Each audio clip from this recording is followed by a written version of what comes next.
yields. Very much. Representative Porter. Thank you very much, Mr. Levin, for yielding. I want to make clear to Mr. Graves that I did not call him a name.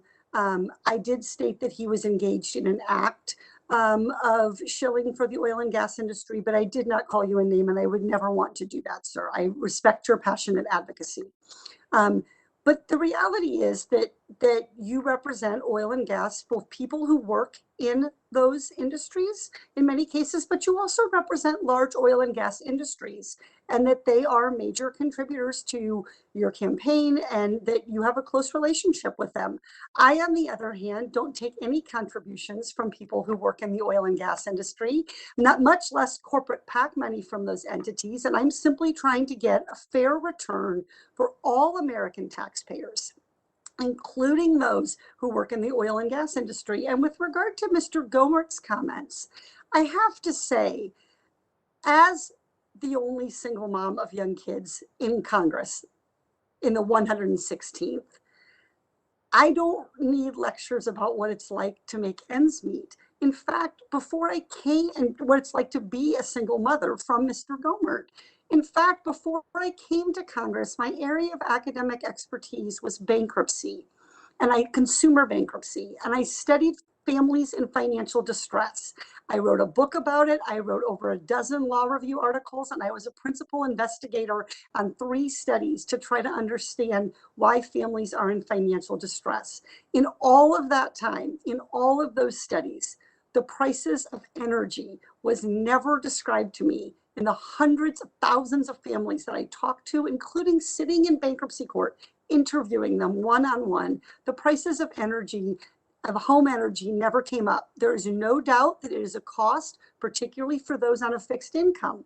But I want to repeat, there is no credible evidence from a nonpartisan organization that this bill would cause a rise in energy production, the movement of any oil production overseas, that it would cause any change in child labor, that it would cause the loss of jobs in Louisiana or elsewhere. There's simply no evidence of this. And with regard to this study, I believe it might have been my colleague from Minnesota, Representative Stubber, who entered a study into the record. I think it's important for the American public to know that that study was reviewed, commented on, and improved by the Western Energy Alliance. It's a very different thing than a study conducted by the nonpartisan GAO, which we all rely on both sides of the aisle to understand problems. So with all due respect, I am very well situated to understand the plight of working families, to understand the plight of what it's like for people to have to file bankruptcy, to get themselves into credit card debt. That has been my life's work, to study those things, not to be a staffer in Washington or be an elected official, but to listen to people in financial distress.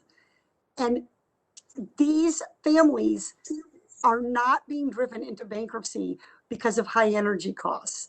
And in fact, what we need is to recover a fair return for all taxpayers on energy production.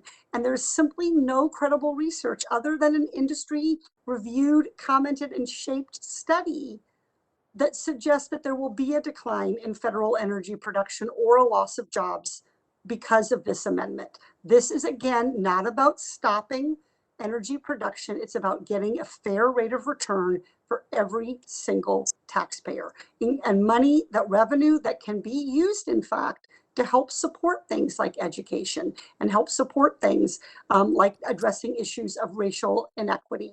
So with all due respect, I appreciate the spirit in which the arguments have been made and the passion that people are bringing to it. But I am here as an advocate for American taxpayers. I am not here as an advocate for the energy industry. Thank you very much, and I yield back to Mr. Levin.